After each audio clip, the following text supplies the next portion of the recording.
Hello, everyone. I am Judah Bernard with The Rise Creating Your Voice. I am the wisdom dialoguer and the motivational warrior of The Rise Creating Your Voice, and I wanted to introduce to some and present to other Mr. Kawan Glover, the author of the book Favor: How Stroke, Struggle, and Surgery Helped Me Find My Life's Purpose. Right now, we're on season 2, episode 8, and we're talking about fork in the road. Although through trials and tribulations that sometimes you have, well, season 2 alone is about moving forward. And moving forward meaning that regardless of how you're feeling or how you're dealing with situations, that you're able to find a place to go and move forward. Some people move forward, and then we have a situation where forks become in the road. So I thought it was great to talk to someone who has had many forks in the road and how he maneuvered between those forks in the road too as well. So I want definitely Kawan Glover to introduce himself and let them know, the audience, what you are about. I know if they watched your last episode, that was more than phenomenal, that we did in September of last year. I was like, wow, I got him back in like 6 months. That's a great thing. So I must be doing a great job. So I want Kawan Glover just to introduce himself and some of the things that he do as well as in the community, and also when that next book is coming. Thank you, Judah. It's a pleasure to be back on here with you. Your energy is always intoxicating, gets me hyped up to be ready to go. Right now, I am a best-selling published author. I just recently got that title. I am a victory coach. I'm a business owner, and more importantly, I'm a survivor looking to become a thriver. So, in my work, my world, it's just about my mission right now is if I can inspire one soul, if I can save one life with my story, then my purpose is done. And that's what I do every time I open my mouth, every time I write words down, every time I get my message out there, every time someone reads my book. That is my overall goal is to save your life or change the trajectory of the path you're on. And platforms like yours give me an opportunity to spread my work to different audiences. So it's just a pleasure and an honor to be with you here today and probably more in the future. Yes. Thank you. I mean, and you see just him being a victory coach, and I want people to understand what victory coach means, because I think people hear victory coach and the first thing they think about is shouting. So would you mind giving just a small snippet? Because sometimes in that victory, you have to shout because it be so overcoming and overwhelming sometimes that a shout is needed in that victory. But could you please explain to them what a victory coach is? So a lot of times I look at the peaks and valleys of life, and the mountain, the space between two mountains is a valley, but those two mountains connect and it forms a V. And at the bottom of that V, it kind of connects to what we're talking about today. Is when you hit rock bottom, you have to make that decision in that darkness and that despair.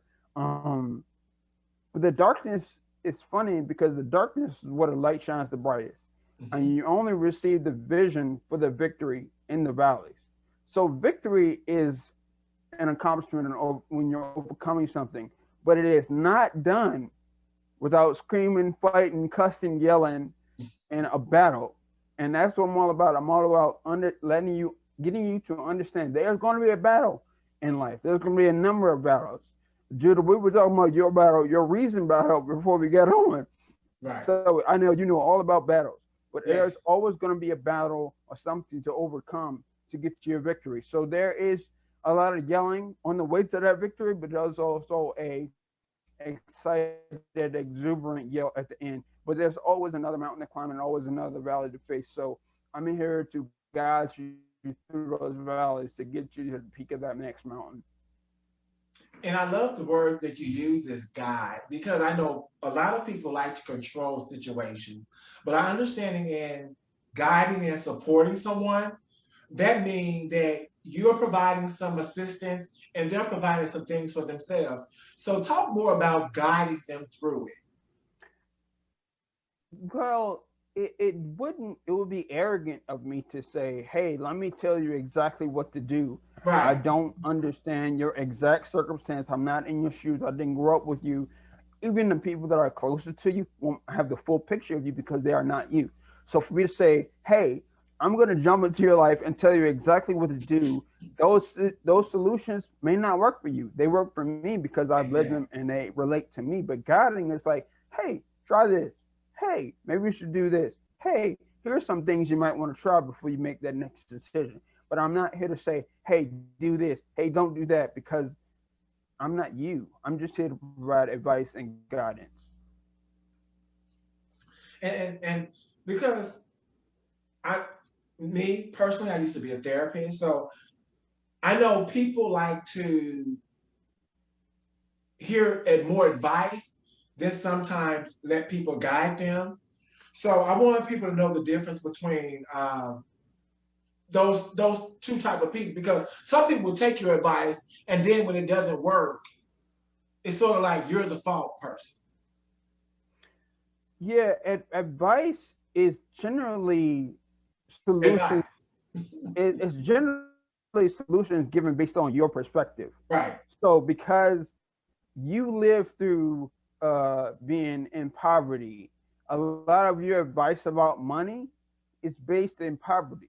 But to Right. give that same advice to someone who is better or more well off, it won't correlate. So your advice will not work for them. But God is just taking the time to understand where that person is and cultivating or creating a climate where you're embracing solutions that are better suited for your individual needs. So advice is good sometimes if you guys may be in the same playing field, but when you're on opposite sides of the spectrum, your advice might not hit the same way someone with someone that's in a completely different situation.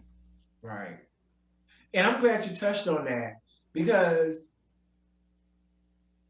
I feel that everyone should give an advice unless you know that particular person's situation, unless you have meaningful facts about that person, which drive us to fork in the road. One thing is we have to understand that fork in the road, which is our subject for today, is that you're going to have many forks in the road, um, many things that you're going to battle with. But it's about what are you going to do with that fork in the road? Are you going to take that fork as I'm sitting right here? You can eat with this fork.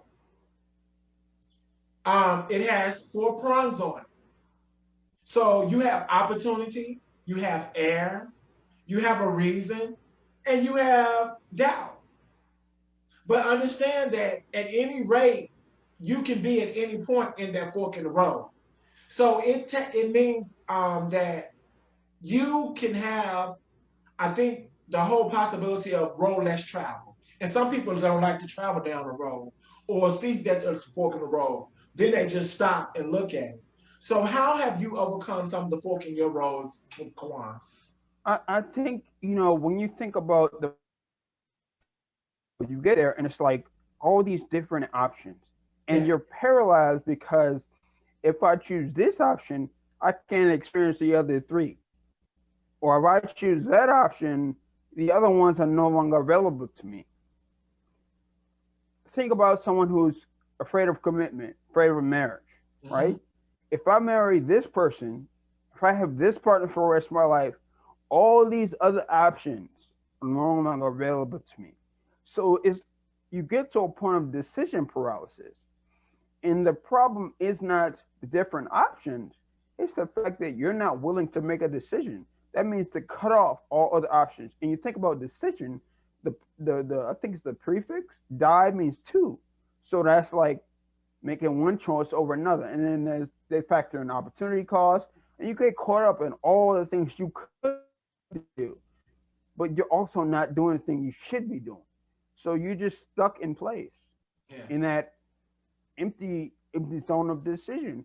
And in my life, there have been, when I started feeling the symptoms of my headache, I Mm-hmm. had an option to ignore it, I had an option to take some medicine, I had an option to go to a holistic healer, but I didn't do anything.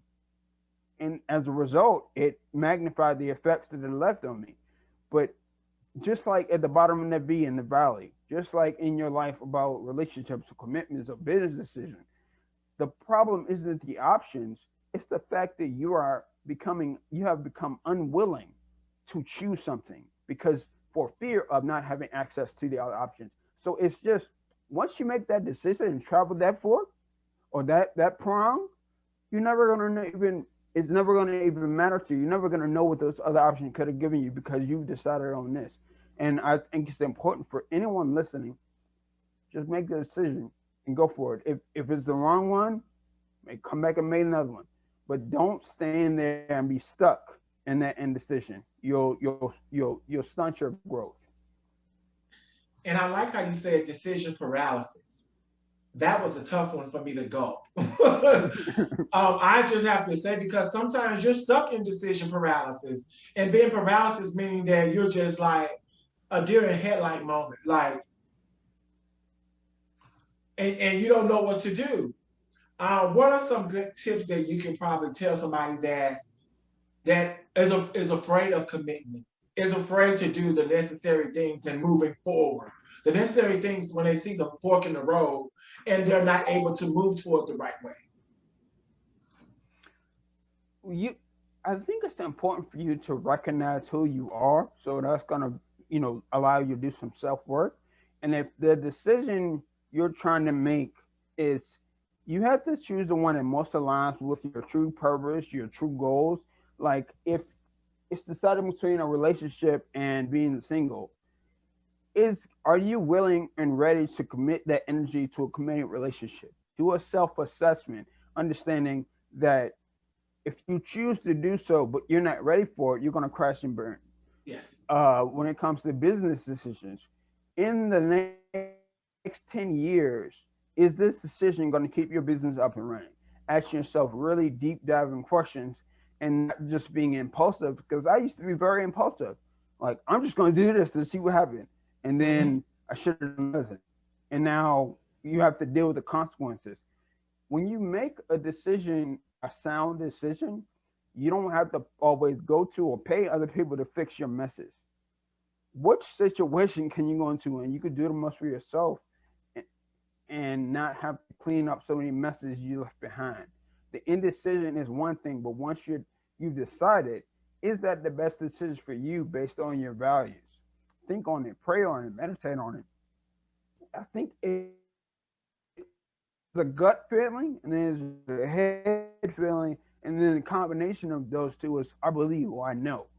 And until you know that the decision you're making is right, then you still have some questions to ask yourself. You still have some things to figure out. But once you know, don't waste any more time trying to decide. Look, weigh your pros and cons, do all those things, but at the same time, at some point, you just have to take action.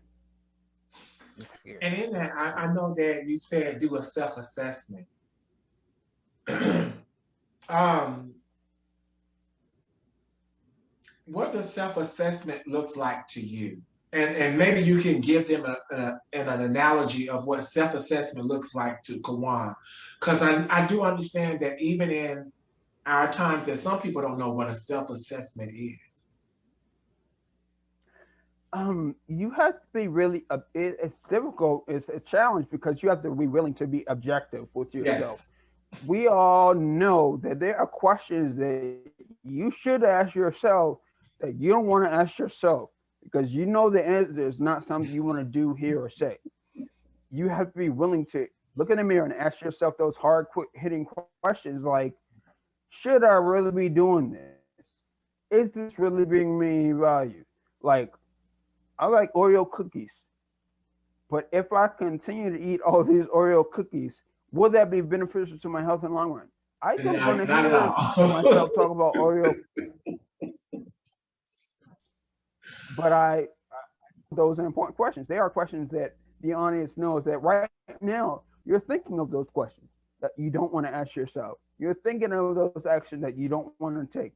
But those are the questions you have to bring to yourself in order to have a credible self-assessment, so you're able to make sound decisions based on what your values are and who you actually are, and not based on opinions and advices from someone else. Does that make sense?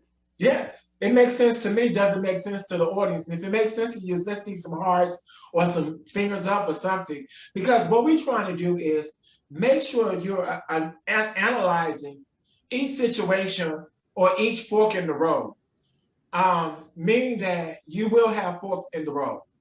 There will be plenty of forks in your road. But what are you going to do to actually lift that fork up so you can feed off the plenty of making the most right decision? Because we're not going to say this is always going to be a right decision.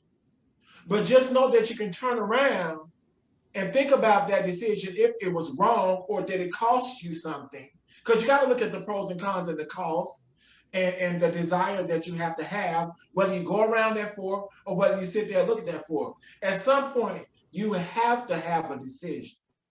And decision paralysis is where a lot of people get stuck, which causes depression, anxiety, and a lot of other mental health problems. But I will also add, Judah, that when you make a decision, it's the wrong decision. There is a gain there as well. There's a lesson learned. Like, hey, I shouldn't do that again, or hey, I shouldn't Yes. travel that road this way. So, in that decision, know that hey, even if it's the wrong decision, there's something to be gained there. And I feel like looking at it that way may help some people alleviate decision paralysis. And in that same instance, I think for me, because I'm a visual person, if I make a wrong decision sometimes, I write it down. And I have like a pocket full of doubt. These are decisions I shouldn't be making. So I won't make them again. Because sometimes we rehash those same wrong decisions. And what do we do after that? We keep making them wrong. So how do we not make them right, but move towards our actual moving forward or moving towards the goal that we're trying to set? I think it's just what you said, writing it down, understanding this is the decision you made, this is the cost it had, this is the things you learned. Finding a way to delineate that instead of just taking a loss and moving on, or making a mistake and moving on without analyzing and looking back at it. There is a lot of value. There's often more information and more value in your losses than there are in your wins, because Right. what does a win really teach you? You might have won based on luck. You might have won based on a happenstance. When you lose, it's often because of the intentional decisions you made along that path. And because you take the time to analyze that, now you're able to understand, hey, I made these decisions in this manner and led to this result. How could I have done that differently? And how should I continue to make those decisions differently in order to get to a better result and further align with my goals? I think people don't look at their losses. Either they act like they don't exist or they dwell on them.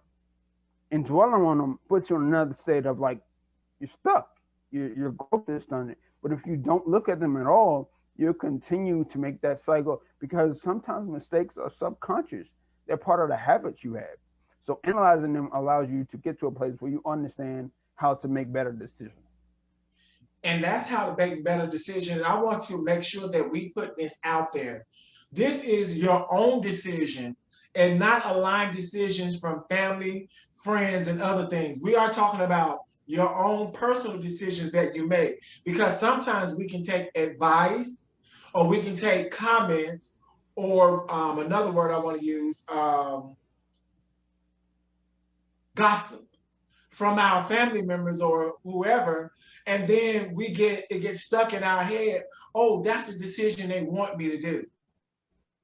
But then we turn around and do that decision or go down that road, then we're hit upside the head with that decision we made by a collective people of decision making. So how do we tell people to go with their inner self and try to make the right decision that's right for you in that time, in that circumstance, in that right now? You know, I was a victim of this most of my life. Everything I've done as far as academics, everything as far as sports, it's because I thought that's what I was supposed to do. It's based on what other people thought was something I should do. It's The outside world is very noisy, Mm-hmm.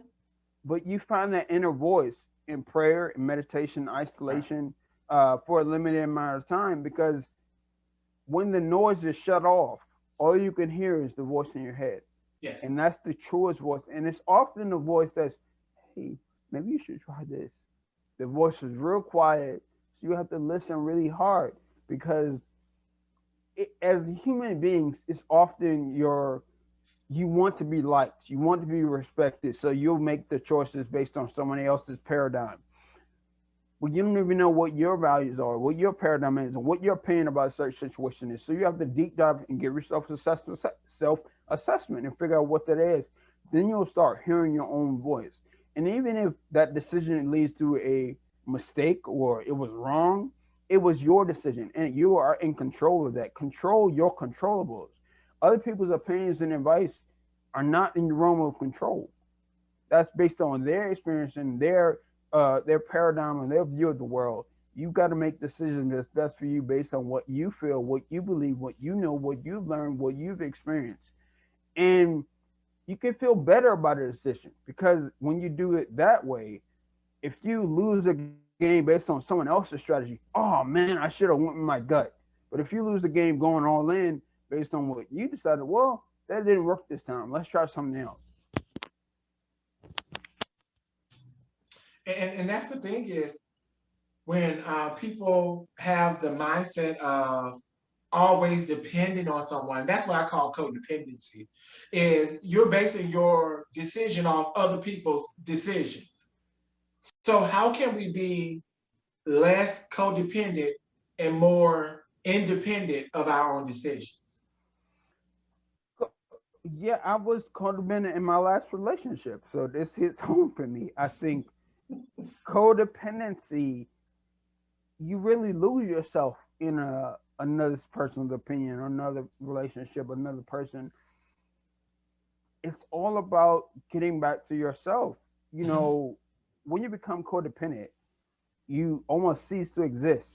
So developing confidence or trust in yourself in decisions. So start making small decisions to get small wins, and you'll start building that confidence level. So like, I'm gonna eat a healthier breakfast, and you have more energy for the day. That's a small step in building trust within yourself. Or I'm gonna reach out to an old friend, and we're gonna bond, and then works out because uh, you guys were good friends before, and you start developing that relationship. You start developing more trust in yourself to make smaller decisions, and then those small wins add up and add up and add up, and then you're confident enough to say, hey, I'm going to make my own decisions about something big.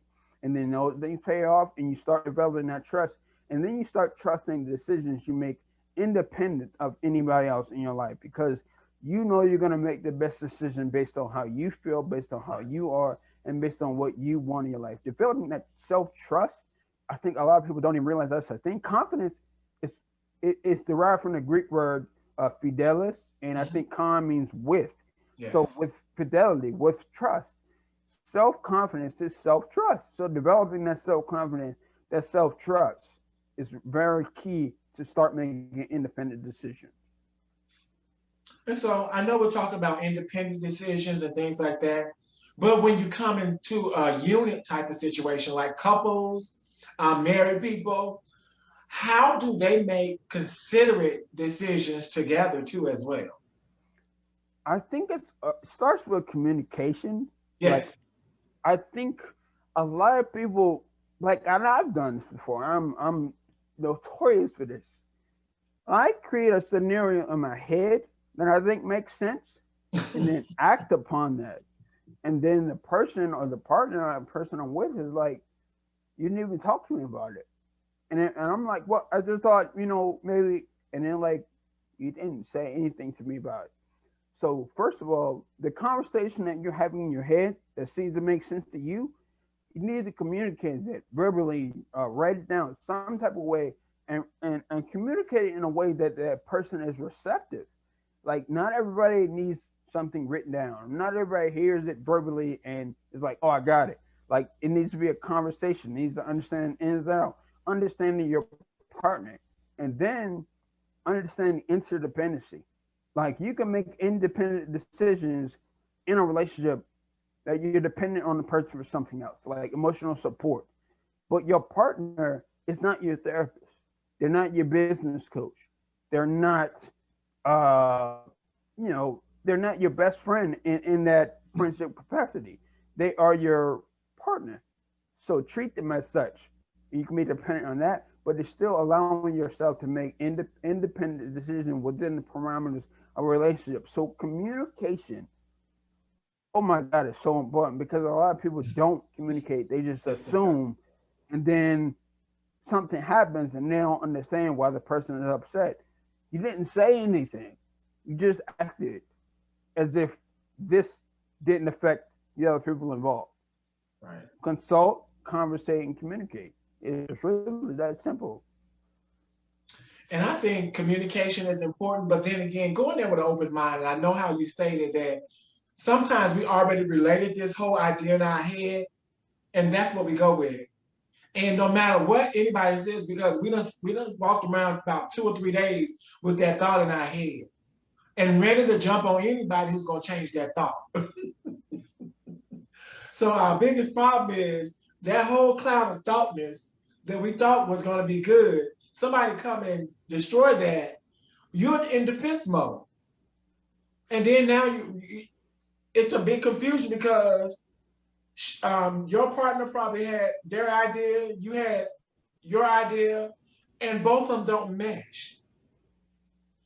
And that's why I say come and be open-minded, because the one thing is come with opportunities and also be objective and not subjective. Because when you're subjective, that means you're so close to, you're sticking with what you're doing, and that's it.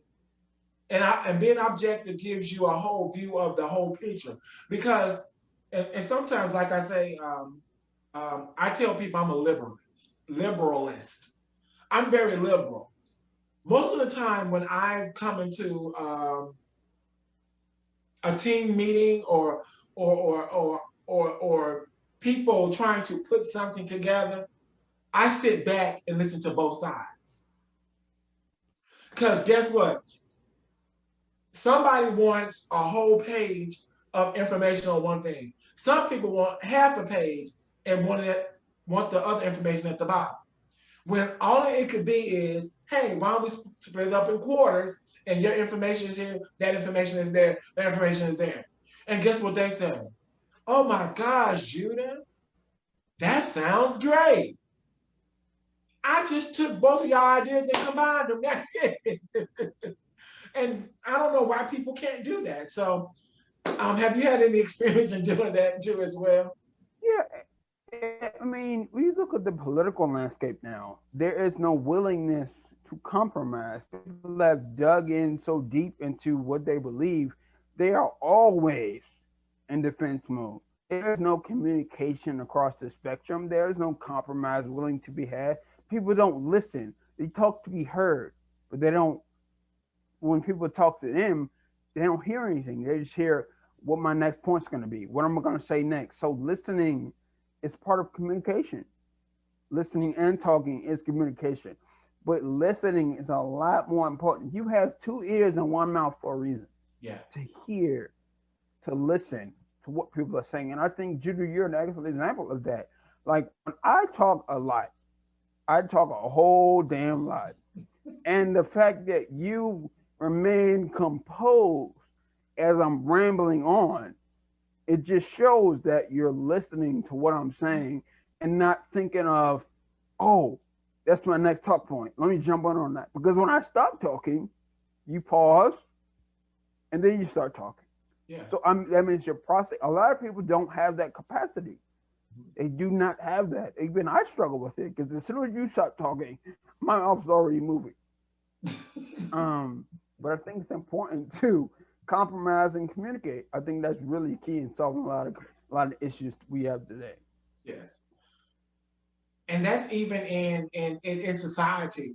And I think if businesses can get together and just have that whole total talk point of compromising and communicating, that the world will be better. But hey, who are we? We're just two African American young boys that are trying to make it in life. So I know we talked about the fork in the road and about communication, opportunities, and also doing self-assessment. If there's a tool or something that you may know of that people can help with, probably complicated situation, or something that you probably used to as well. Um, a lot of the things that I use are like rooting me in the present moment. So they call them grounding exercises. So close my eyes. What can I see? What can I hear? What can I feel? What can I touch? What can I taste? What can I smell? Those things root me in the present moment because your past and the future don't exist. Your past exists in your memories. Your future exists in your imagination. All there is now. So focusing on the present moment, smell the roses at your table, not the ones you plan on planting next week. Is Mhm. basically I like something that that. helps. That helps me a lot because all we have is this moment. All I care about right now is this conversation we're having. Everything outside of that means nothing to me. Right. But there are a lot of people that spend these whole conversations think about the dishes that I have to do downstairs. Think about the meeting they have to have next week, the presentation that's due in 3 months. And they miss these moments. They miss the facial expression. They miss the laughs. You don't get those moments back. So rooting myself in the present moment is really important to me. Practicing gratitude. When I get up every morning, the first thing I say is I'm grateful to be alive. Journaling, mirror work, looking yourself in the eye, and seeing yourself, not just looking, but seeing yourself. And then doing that self assessment on a regular basis. And, really writing down what you want to achieve in life, understanding who you are. Because a lot of people do things just for the sake of doing them. Do things with a purpose. Be excellent in everything that you do because that's how you do everything. And the way you do everything is the way you do everything. When you start being mediocre in your journaling, you start being mediocre in relationship, it'll show up in your work and your familiar relationships. So just, be present, take note of yourself, be introspective, listen before you start talking, and understand that everything always works out in your favor. It just may not be the way that you expected it to happen. So understand, we just heard some great tips from Kawan, and I think what you everyone needs to understand, our listeners, is meditation is an important piece, and just being here now in the present. I know I took a course where it says be here now, but it taught me even oh, that was years ago, where it taught me how to be in the present now. um, Although you might have other things that you're thinking of, but what are you doing now, and are you present now? And that's one thing that our mind can keep just rotating towards so many different things that sometimes we forget that we're in the now, and we're too busy trying to be in the future when the future is not promised to anyone. So why not be in the present now? And like he said, smell the roses that you have in your present now, not the roses that you're going to plant in a couple of weeks. You got to have those roses that right now rose. And I like that because when you said that, I can actually like smell the roses. I'm a visual, yeah. I'm a visual type learner because when you said that, I was like, I never heard that phrase, but I'm like, yo, I can really dig into that. You know what I'm saying? I'm looking like, yo, like literally in my head, I smelled roses when you said that. Then I was thinking like, wow, that was deep. Not the ones you're gonna plant like next week. So that took me far back because sometimes, even in your professional life, you want so much for you, but then again, we're not looking at what is at the right now. And I think more so yet in my past thing that I've been looking at the right now. And I have to keep at the right now because the right now is what I have, because tomorrow is not promised. It's just not. It's not promised to any of us. So why not can I live uh, my best life right now? Absolutely. Absolutely. I think So go ahead. I think the present moment is probably the most important moment because it's the only Yes. moment you're ever going to get. And that's the only moment you're going to get for that present moment. But where can they look you up, Kawan? I don't know. I asked the question at the beginning. You kind of shied away. We want to know when that next book is coming.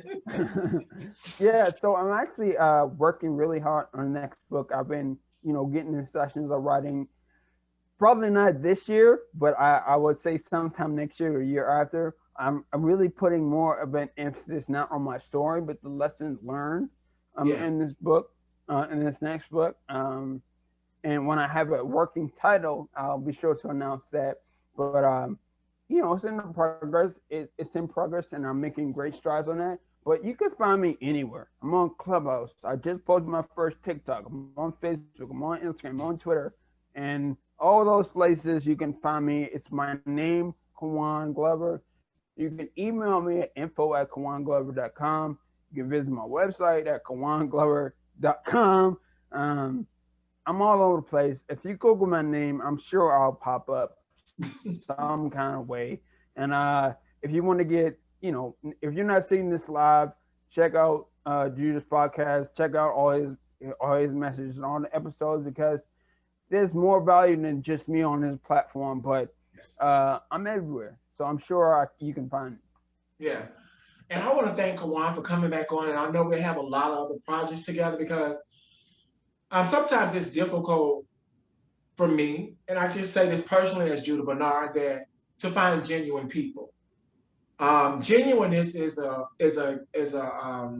value of mine. Love, truth, and transparency too. And a lot of people just don't want to live in truth.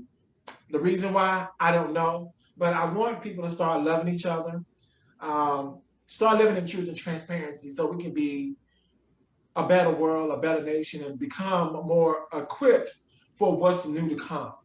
I give out motivational texts every Wednesday. Let me turn around and look at the number that I give them out to. You can text The Rise to 844-452-4110. And also, you can look at any of my podcasts too, as well as Kawan was talking about. And that's on my website. It's www.therise.live. You can also look at me at Clubhouse. I'm not on there often, so don't come and think I'm going to be there. I'm like Kawan I made my first TikTok video a while back, probably about 2 or 3 weeks ago. Yeah, I just found that I'm probably not TikTok savvy. But I made my first one, so hopefully, I'm on TikTok. I'm on a lot of platforms, but then again, I'm only here to make sure that